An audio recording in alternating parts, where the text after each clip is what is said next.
First article about philosophers' prejudices.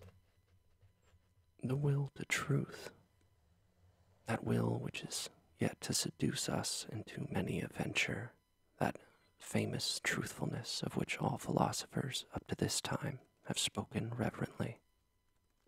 Think what questions this will to truth has posed for us.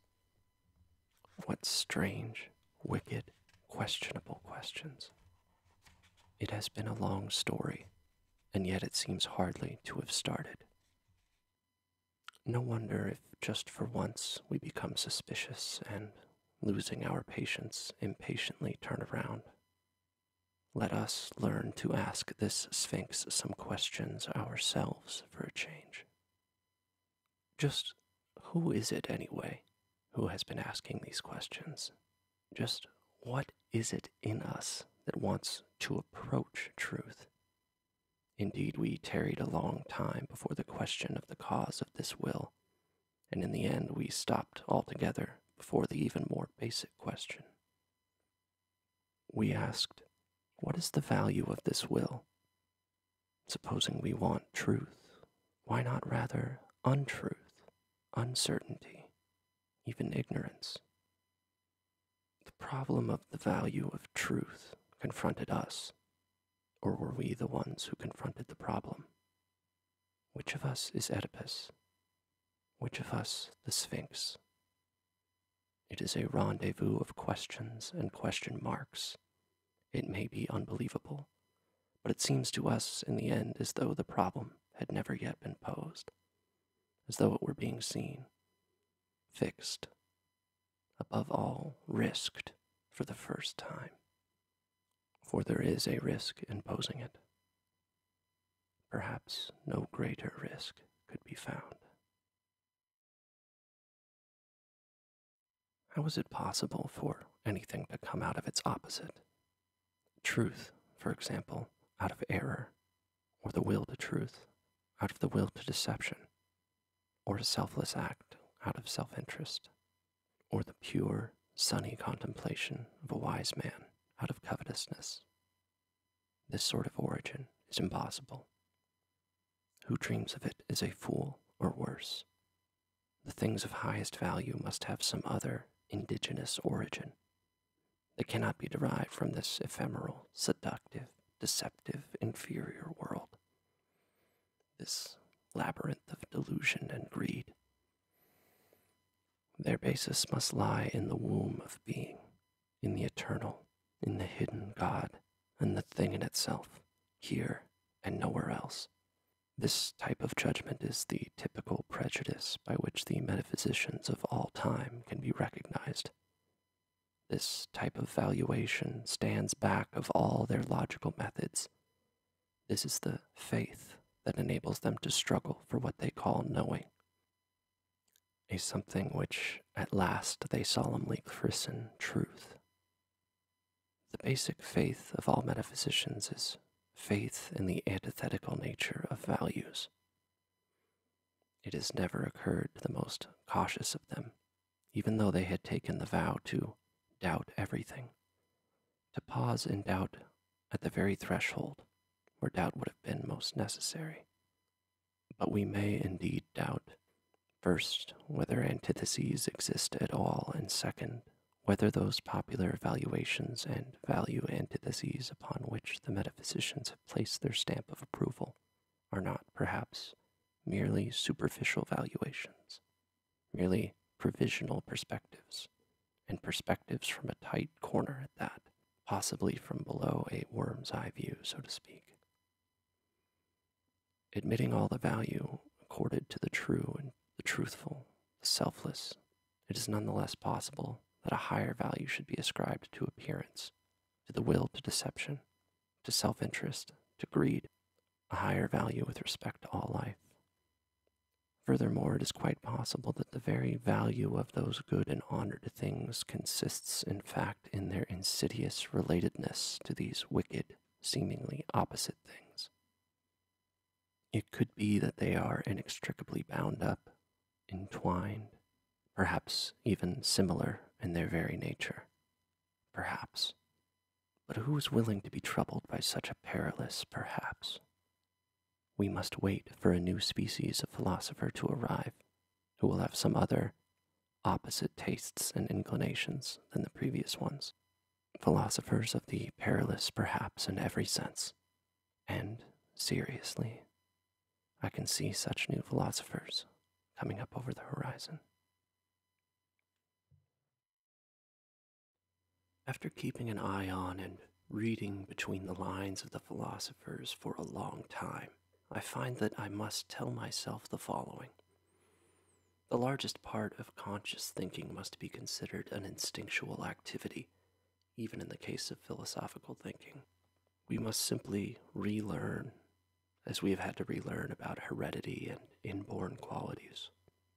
As little as the act of birth is of consequence in the whole process and progress of heredity, so little is consciousness in any decisive sense opposed to instinct. Most of the conscious thinking of a philosopher is secretly guided by his instincts and forced along certain lines. Even behind logic and its apparent sovereignty of development stand value judgments, or to speak more plainly, physiological demands for preserving a certain type of life, such as, for example, that the definite is worth more than the indefinite, that appearance is less valuable than the truth.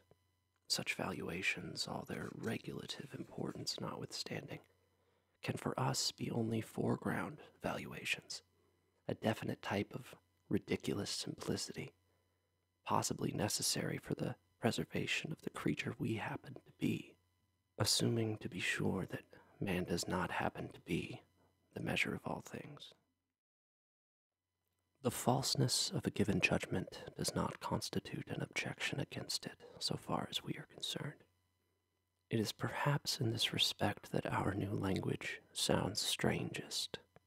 The real question is how far a judgment furthers and maintains life, preserves a given type, possibly cultivates and trains a given type. We are, in fact, fundamentally inclined to maintain that the falsest judgments, to which belong the synthetic a priori judgments, are the most indispensable to us, that man cannot live without accepting the logical fictions as valid, without measuring reality against the purely invented world of the absolute, the immutable, without constantly falsifying the world by means of numeration. That getting along without false judgments would amount to getting along without life, negating life. To admit untruth as a necessary condition of life, this implies, to be sure, a perilous resistance against customary value feelings. A philosophy that risks it nonetheless, if it did nothing else, would by this alone have taken its stand beyond good and evil. What tempts us to look at all philosophers half suspiciously and half mockingly is not so much that we recognize again and again how innocent they are, how often and how easily they make mistakes and lose their way.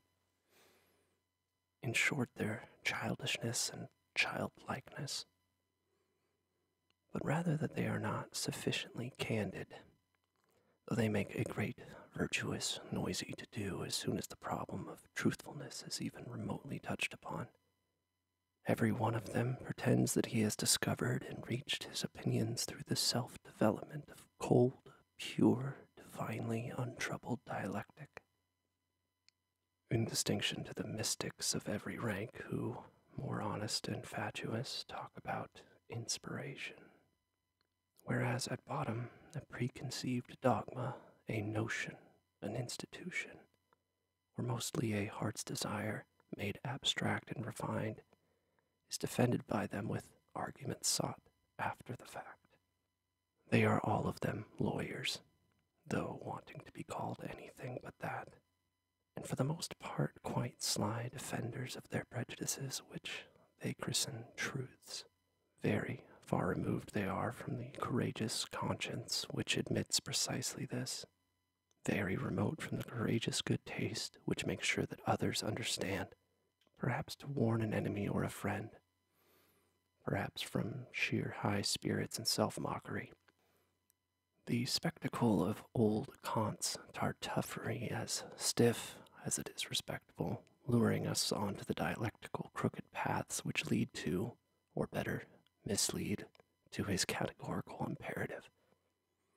This spectacle makes us, used to diversions as we are, smile, for we find no small entertainment in keeping our eye on the delicate tricks of ancient moralists and morality preachers.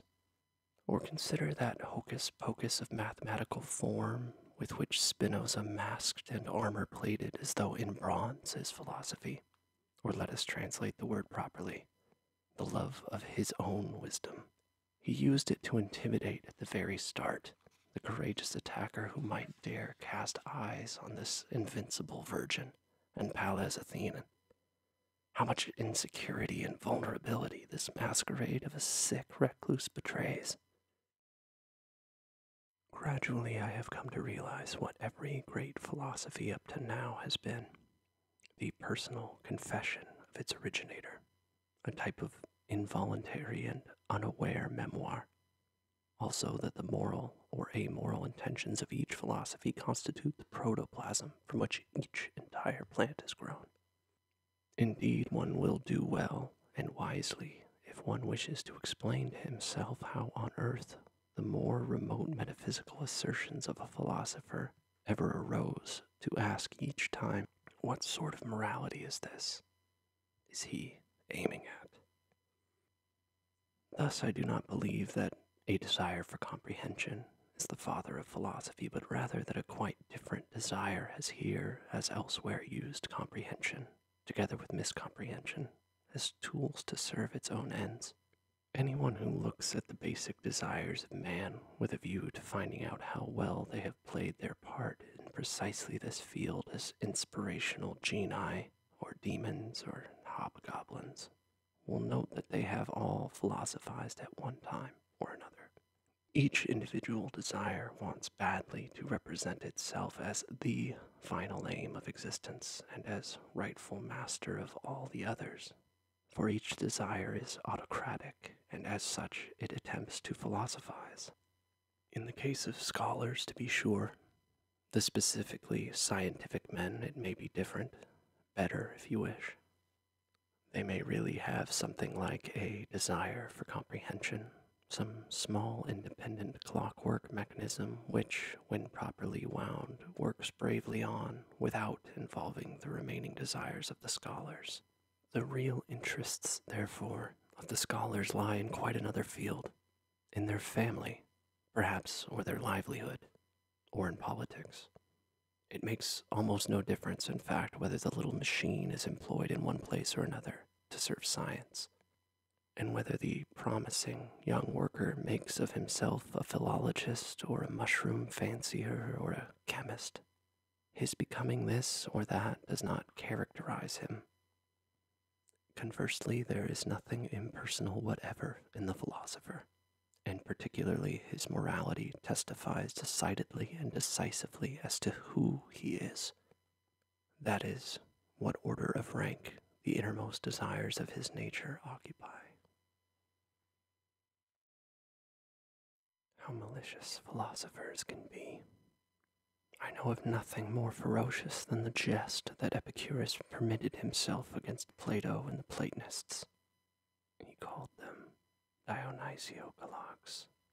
Superficially and literally it means flatterers of Dionysus, that is, yes-men and lick-spittles. But in addition, the word signifies they are only actors, they are not genuine. For Dionysiokologs was the popular designation for an actor.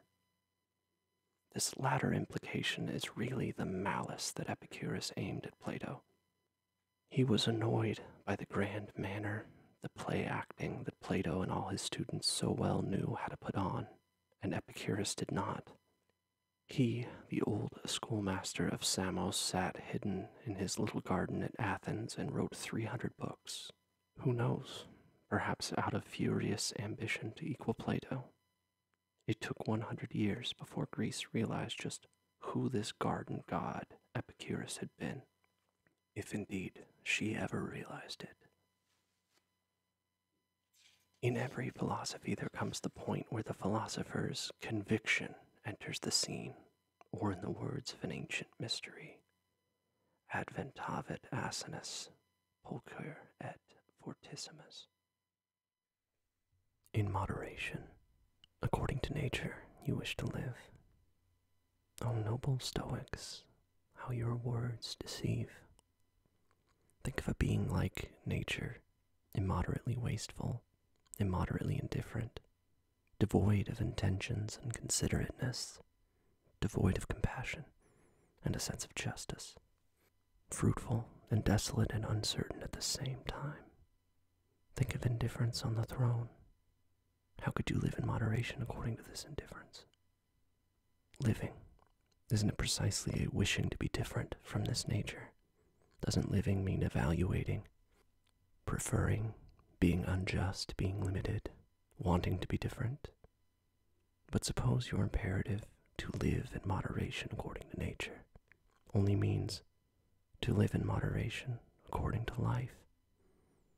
How then could you live otherwise? Why make a principle of something that you are and have to be? The truth is quite another matter. While rapturously pretending to read the canon of your law out of nature, you actually want the opposite, you strange play actors and self-deceivers. Your pride wants to dictate your morality, your ideal, to nature, even to nature. It wants to incorporate itself in nature. You demand that nature be nature in moderation, according to the Stoa. You want to remake all existence to mirror your own existence. You want an enormous, everlasting glorification of Stoicism. With all your love for truth, you force yourselves to see nature falsely, stoically. So long, so insistently, so hypnotically petrified until you can no longer see it any other way. And in the end, some abysmal arrogance gives you the insane hope that because you know how to tyrannize over yourselves, Stoicism is self-tyranny, you can also tyrannize over nature. For isn't the Stoic a part of nature? But all this is an old, everlasting story. What happened to the Stoics still happens today. As soon as a philosophy begins to have faith in itself, it always creates the world in its own image. It cannot do otherwise. For philosophy is this tyrannical desire. It is the most spiritual will to power, to creation of the world, to the causa prima.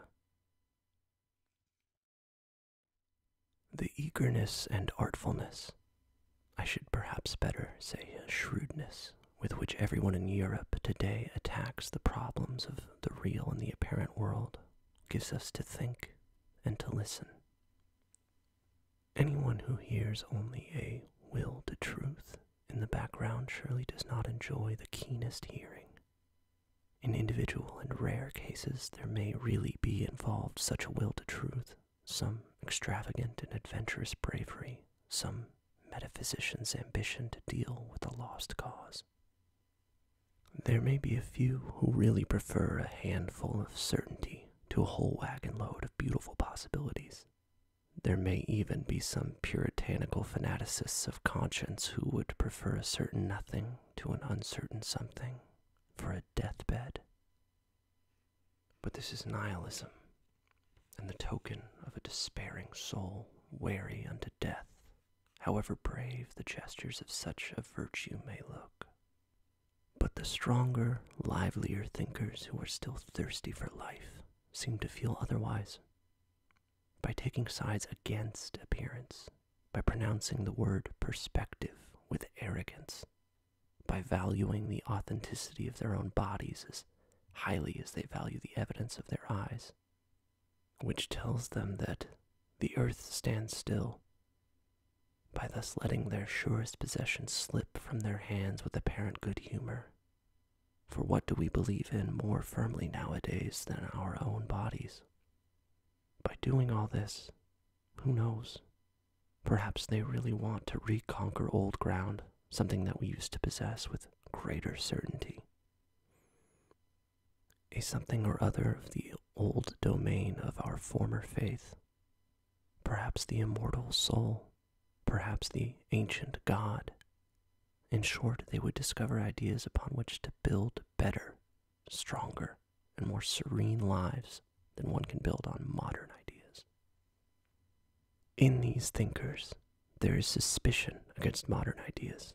There is disbelief in everything that was built yesterday and today.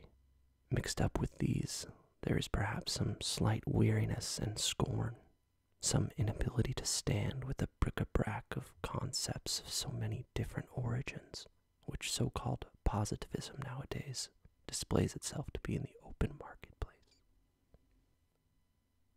A more refined taste feels nausea when faced with the circus poster crassness and patchiness of all these reality philosophasters who have nothing new or genuine about them except this crazy quilt quality. We ought, it seems to me, agree in this one particular with the skeptical anti-realists and knowledge microscopists of today. Their instinct which drives them away from modern reality is unrefuted. And what do we care about their crooked paths of regression? Their essential importance does not lie in the fact that they want to get back, but that they want to get away. A little more energy, wingedness, courage, and craftsmanship, and they would want out, not back. It seems to me that everyone nowadays tries to divert attention from Kant's actual influence on German philosophy and wisely to gloss over the value which Kant himself ascribed to himself. Above everything else, Kant was proud of his table of categories. With his tablet in his hands, he proclaimed that it is the most difficult task that ever could have been undertaken in the service of metaphysics. Let us understand rightly his could have been. He was proud of having discovered a new faculty in man, the faculty of making synthetic a priori judgments. Agreed that he deceived himself. Nonetheless, the development and rapid efflorescence of German philosophy depends on this pride. It is the ambition and rivalry of all the younger philosophers to discover something even more proud, if possible, and in any case to discover new faculties. But let us take thought. The time for it has come. How are synthetic a priori judgments possible? Kant asked himself. And what was actually his answer? By virtue of a virtue. But unfortunately not in 5 words, but so complicatedly, respectably, and such a show of German profundity and sinuosity, that one failed to hear the funny German simple-mindedness inherent in such an answer. In fact, we were beside ourselves about this new virtue, and our joy reached its peak when Kant, in addition, discovered a moral virtue in man. For at that time, the Germans were still moral and not a bit politically realistic. Now came the honeymoon of German philosophy. All the young theologians of the Tübinger Stift went beating the bushes for virtues, and what all didn't they find? And in that innocent, abundant, still youthful period of the German spirit, when Romanticism, the wicked fairy godmother, was still piping and singing in those bygone days when discovering and inventing were still thought of as interchangeable. Above all, a virtue for the transcendental. Schelling christened it intellectual intuition, thereby anticipating the dearest heart's desire of his basically pious-minded Germans. One can do no worse injustice to this whole high-spirited and enthusiastic movement, which was youth, however much it disguised itself with gray and hoary concepts, than to take it seriously, or even worse, to treat it with moral indignation. Enough. They got older. The dream vanished. There came a time when they rubbed their eyes we are still rubbing them today. It has been a dream. First and foremost, a dream of old Kant's. By virtue of a virtue, he had said, or at least meant. But is that an answer? An explanation? Isn't it merely begging the question? How does opium induce sleep? By virtue of a virtue. The Virtus Dormitiva says that physician in Molière, quia est in eo virtus dormitiva, cuas est natura sensus assupriae, because there is in it a soporific virtue, the nature of which is to numb the senses. But this kind of answer belongs to comedy. It is finally time to replace the Kantian question, how are synthetic a priori judgments possible, with another question. Why is it necessary to believe in such judgments? It is time for us to comprehend that such judgments must be believed true, false as they may actually be, in order to preserve creatures such as we are. Or to say more plainly, rudely, and forthrightly, synthetic a priori judgments should not be possible at all. We have no right to them. Coming from us, they are all false judgments. Only it must not be forgotten that faith in their truth is necessary. Necessary as a provisional faith, an eyewitness faith, that has its place in the perspectivity, optics of life. In order to say a final word about the enormous influence that German philosophy, the use of quotation marks will be understood, I trust, has had on all of Europe, let there be no doubt that a certain Virtus Dormitiva played its role. People were in raptures because, thanks to German philosophy, an antidote against the yet omnipotent sensualism that they inherited from the previous century had been found. It was found among noble idlers, virtuous men, mystics, artists, three-quarter Christians, and political obscurantists of all nations. In short, sensus assupriae.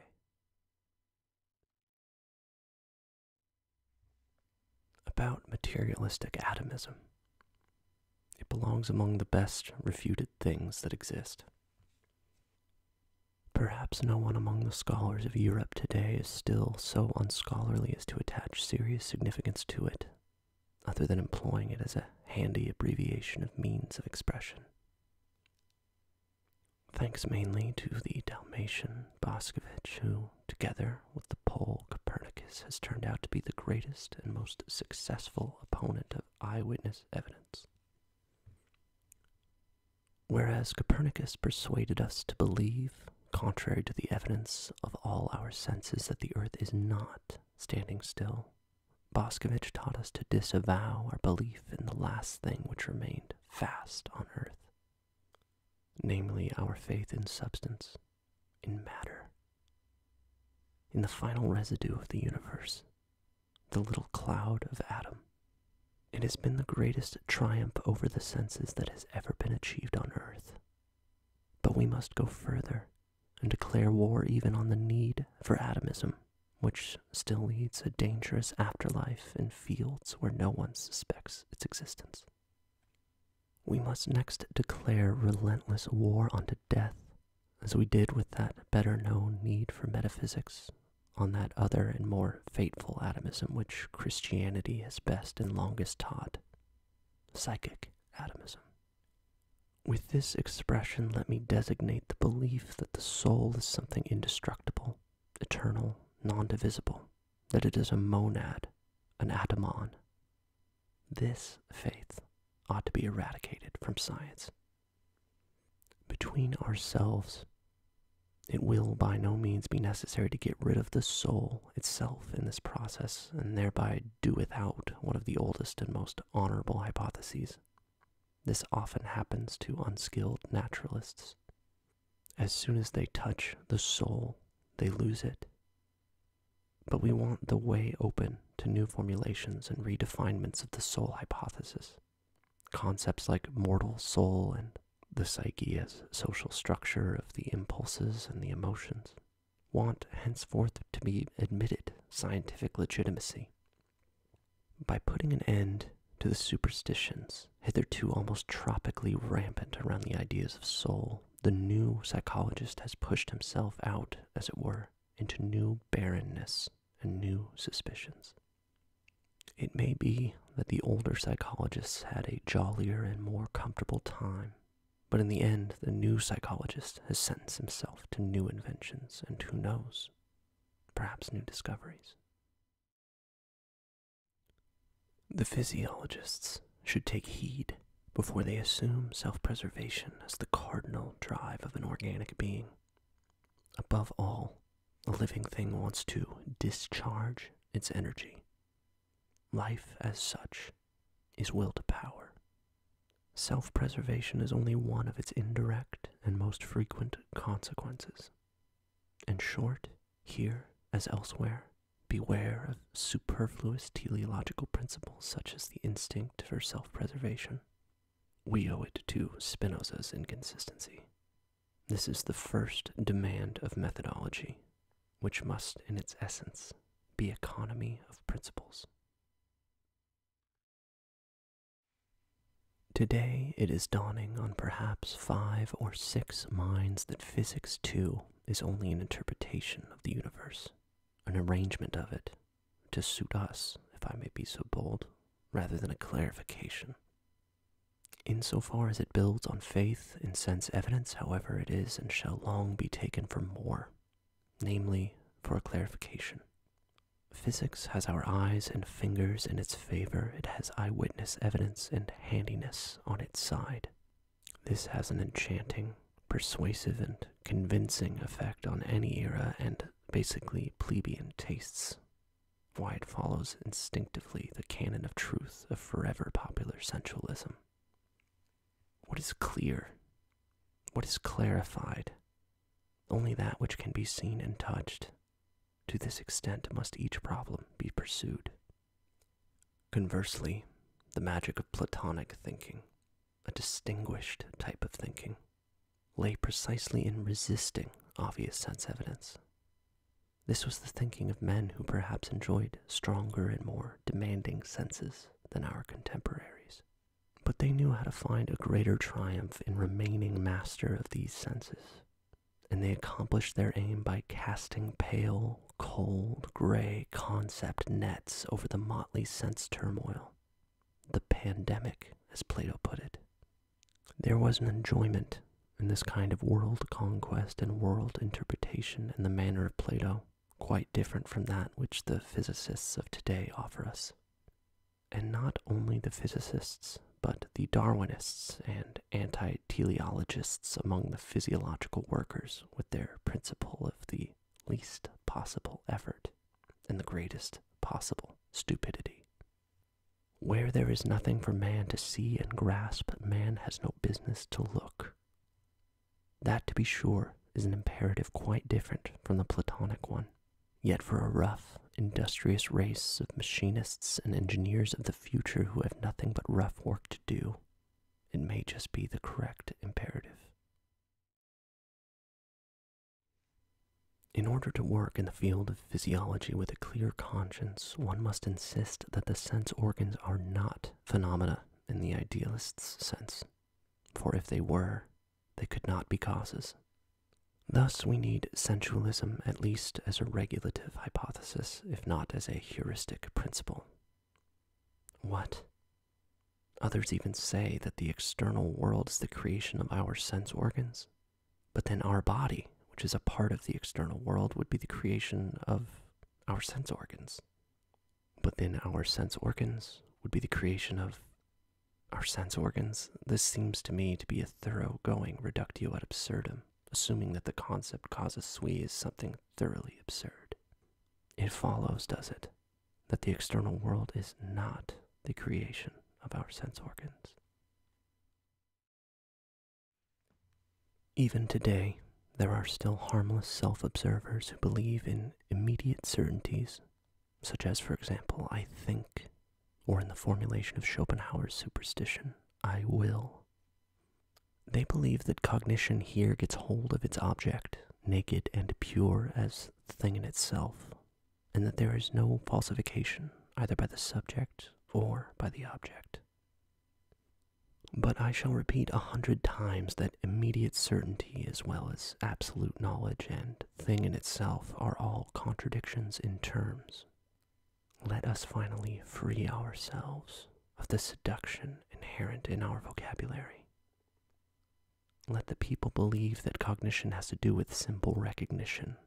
The philosopher must say to himself something like this: when I analyze the process which is expressed in the sentence "I think," then I get a series of bold assertions whose proof would be difficult, perhaps impossible. For example, that it is I who do the thinking, that more generally there is a something which performs thinking, that thinking is an activity and an effect of a creature which is thought of as its cause, that there exists an I. Finally, that it is already determined what is to be designated with the word think. In other words, that I know what thinking is. For if I hadn't already decided what it was, how should I be able to distinguish what is happening now from what happens when I will or feel? Enough. The I think assumes that I compare my present condition with other conditions that I know in myself in order to determine what it is. Because of this referral to other knowledge, I think, for me at least, cannot have immediate certainty. In place of that immediate certainty, in which we shall have to let the people believe in certain given cases, the philosopher, as we see, gets his hands on a series of metaphysical questions. They are real, intellectual questions of conscience. Where do I get the concept of thinking? Why do I believe in cause and effect? What justifies me in speaking of an I? Further, an I which is a cause. Further, an I which is a thought cause.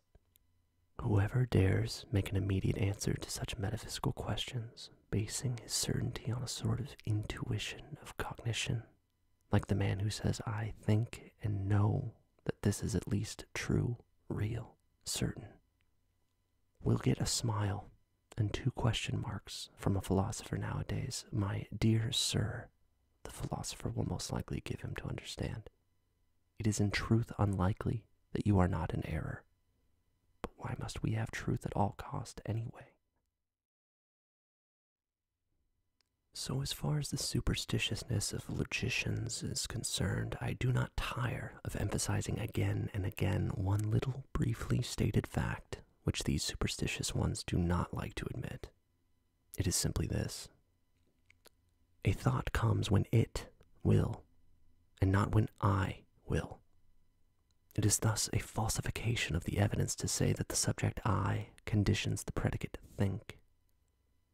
It is thought, to be sure, but that this it should be that old famous I is, to put it mildly, only a supposition, an assertion.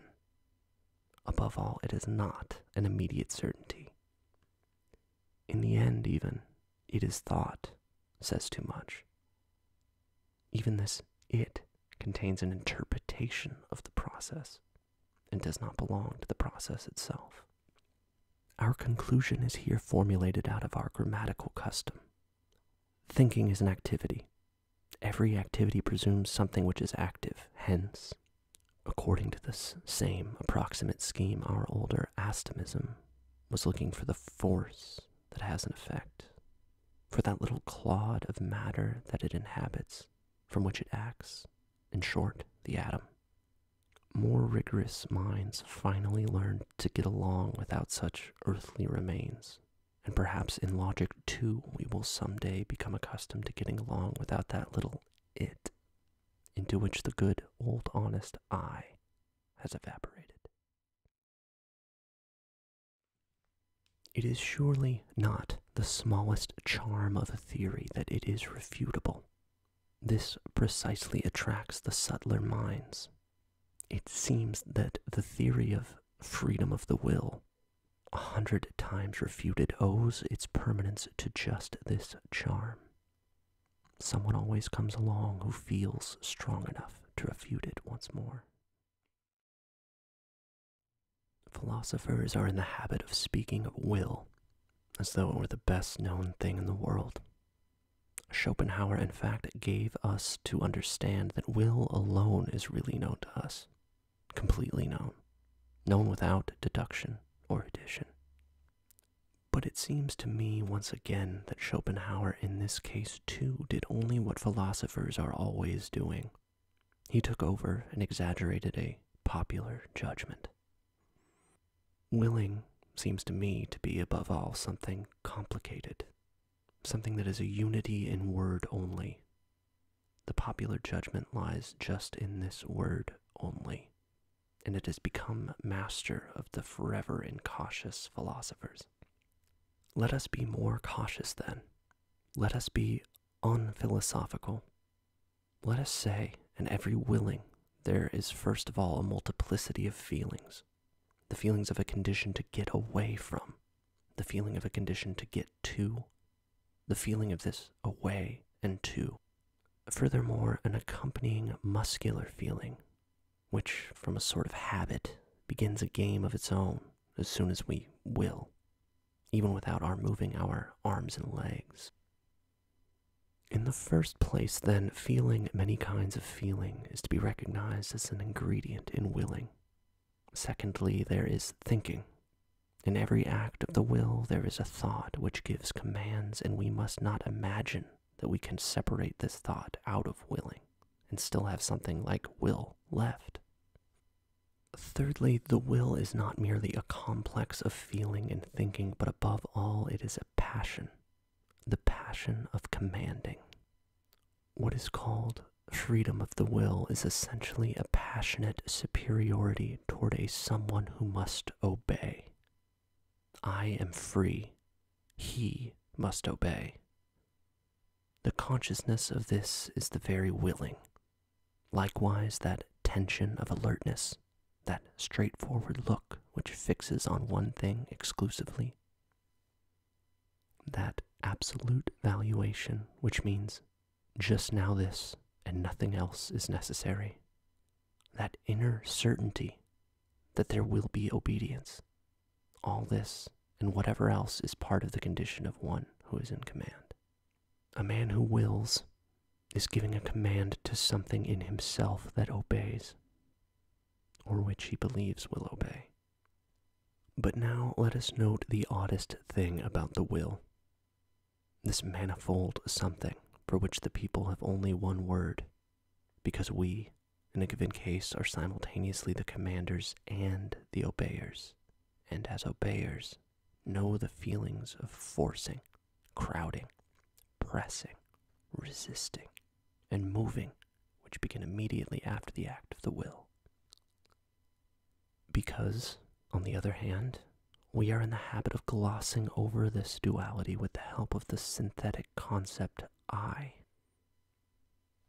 For these reasons, a whole chain of erroneous conclusions and consequently false valuations of the will has weighted down our notion of willing, so much so that the willer believes in good faith that willing suffices to produce action. Because in the majority of cases there was a willing only where the effect of the command, the obedience, the action was an expected one, the appearance translated itself into the feeling that there had been a necessary effect. In short, the willer believes, with a considerable degree of certainty, that will and action are somehow one. He credits the success, the execution of the willing, to the will itself, and therewith luxuriating in an increase of the feeling of power which all success produces. Freedom of the will is the word for that manifold, pleasurable condition of the willer who is in command, and at the same time considers himself as one with the executor of the command. As such, enjoying the triumph over the resistance, but possessed of the judgment that it is his will itself that is overcoming the resistance. In this fashion, the willer adds the pleasurable feelings of the executing successful instruments, the subservient lower wills or lower souls, for our body is nothing but a social structure of many souls, to his pleasurable feeling as commander. La fête c'est moi. The same thing happens here that happens in any well-constructed and happy community. The ruling class identifies itself with the success of the community.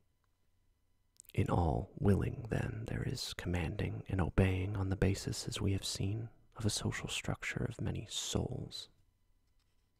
This is why a philosopher should consider himself justified in including willing within the general sphere of morality. Morality understood as the doctrine of the rank relations that produce the phenomenon we call life. The various philosophical concepts do not evolve at random or autonomously, but in reference and relationship to one another. Although they seem to occur suddenly and arbitrarily in the history of thought, they belong to a system, exactly like all the members of the fauna of a continent. This is revealed by the fact that the most diverse philosophers again and again fill in a basic scheme of possible philosophies. Invisibly compelled, they revolve again and again in the same orbit. No matter how independent of each other they feel with their critical or systematic will, something or other in them leads them, something or other keeps them running, one after another, in a definite sequence. They share an inborn systematization in relation of concepts. Their thinking is in fact not so much a discovering as a recognizing, remembering, a return and homecoming to a remote, ancient, commonly stocked household of the soul, out of which the concepts grew. Seen in this light, philosophizing is a sort of atavism of the highest order. The odd family resemblance between all Indic, Greek, and German philosophizing is simple enough to explain. For especially where the languages are related, it cannot possibly be avoided that thanks to a common philosophy of grammar, by this I mean thanks to the unconscious domination and leadership of similar grammatical functions, everything lies prepared for a similar development and sequence of the various philosophical systems. For the same reason, the road seems closed to certain other possibilities of word interpretation.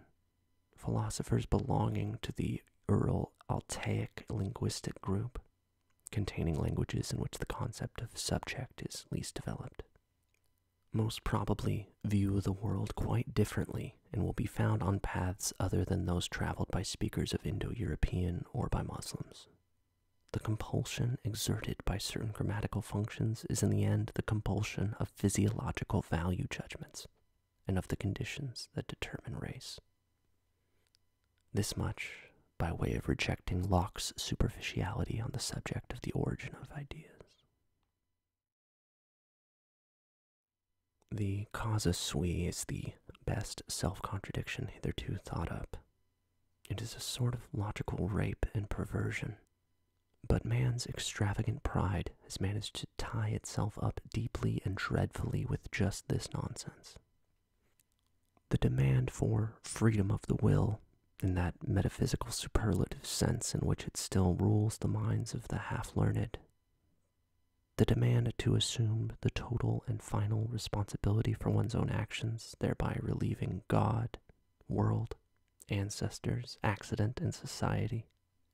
This demand is nothing less than to be the causa sui oneself, to pull oneself by one's own bootstraps into existence out of the bog of non-existence.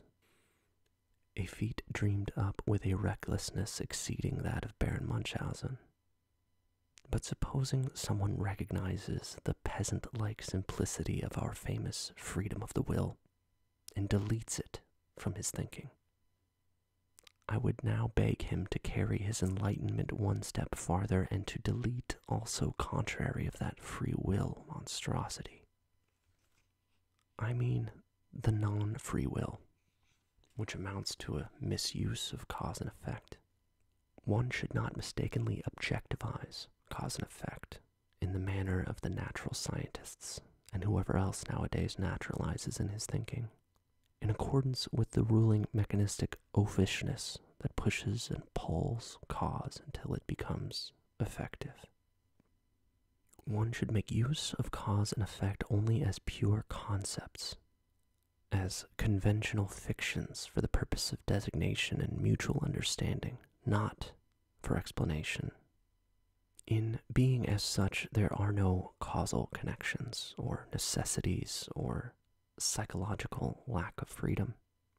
Effect there does not follow upon a cause. There is no law which rules phenomena. It is we alone, who have dreamed up the causes, the one thing after another's, the one thing reciprocating another's, the relativity, the constraint, the numbers, the laws, the freedom, the reason why, the purpose. And when we mix up this world of symbols with the world of things as though the symbols existed in themselves, then we are merely doing once more what we have always done. We are creating myths. The non-free will is a piece of mythology. In real life, there is only strong will and weak will. It is almost always a symptom of what the man lacks when a thinker feels something of constraint, necessity, having to obey, pressure, and lack of freedom in all his causal connections and psychological necessities. It is revealing to feel these things. The personality betrays itself. On the whole, if I have observed correctly, there are two diametrically opposed factions which have picked the non-freedom of the will for their problem, but both sides reveal a profoundly personal bias. The ones want to avoid giving up at any cost their responsibility, their faith in themselves, their personal right to their merit. These are the vain races. The others, conversely, do not want to be responsible for anything. They do not want to be guilty of anything. They demand from an inner self-contempt to get rid of the burden of themselves in some direction or other. When this latter type writes books nowadays, they usually interest themselves in criminals. A sort of socialistic compassion is their favorite disguise. And they are right. The fatalism of the weak of will is astonishingly beautified by its claim to be la religion de la souffrance humaine. Herein lies its type of good taste. One will forgive, I hope, an old philologist who cannot desist from the malice of pointing his finger at poor interpretation. But really, that conformity of nature unto law, of which you physicists talk so proudly, as if that lawfulness is the result of your explication to text, of your bad philology. It is not a fact, not a text at all, but only a naive humanitarian arrangement and misinterpretation that you use for truckling to the democratic instincts of the modern soul. Everywhere equality before the law, and nature is no better off than we are. Surely a fine arrière-pensée in which are disguised first a vulgar hostility to everything privileged and autocratic, and second, a very subtle atheism. Need you, ni matre? You too want that, and therefore, long live natural law. Am I right? But as I have said, this is explication, not text, and someone might come along who, with opposite intention and interpretive skill, might read out of the same nature and the same phenomena quite another thing. A tyrannical, inconsiderate, relentless enforcement of claims to power. There may arise an interpreter who might so focus your eyes on the unexceptionality and unconditionality of all will to power that almost every word that you now know, including the word tyranny, would finally become useless and sound like a weakening and palliative metaphor, as something too human. And yet he might end by asserting about this world exactly what you assert, namely that it runs a necessary and calculable course, but not because it is ruled by laws, but because laws are absolutely lacking. because at each moment, each power is ultimately self-consistent. Let us admit that this, too, would be only an interpretation, and you will be eager enough to make this objection. Well, all the better. All psychology hitherto has become stuck in moral prejudices and fears. None has ventured into the depths. To consider psychology as the morphology and evolutionary doctrine of the will to power as I consider it, this no one has touched upon, even in thought. Insofar as it is allowable to recognize in what has been written the symptoms of what has been kept dark, the force of moral prejudices has penetrated deeply into the most spiritual, the seemingly coldest, and most open-minded world, and one may imagine, with harmful, obstructionist, blinding, and distorting results. A proper physiopsychology must battle with unconscious resistances in the heart of the investigator. His heart sides against it. Even a doctrine of the reciprocally limiting interaction of the good and wicked impulses causes, as being a subtle form of immorality, some distress and aversion in a still strong and hearty conscience. Even worse is a doctrine that all the good impulses are derived from the wicked ones. But imagine someone who takes the very passions, hatred, envy, greed, domineering, to be the passions upon which life is conditioned, as things which must be present in the total household of life. Takes them to be necessary in order to preserve the very nature of life. To be further developed in life is to be further developed. Such a man suffers from the inclination of his judgment as though from seasickness. But even this hypothesis is by no means the most painful or the strangest in this enormous, almost totally unknown domain of dangerous insights. Indeed, there are 100 good reasons for staying away from it if one can. On the other hand, if our ship has once taken us there, very well. Let us go ahead, grit our teeth, open our eyes, grip the rudder, and ride out morality. Perhaps we will crush and destroy our own remaining morality, but what do we matter?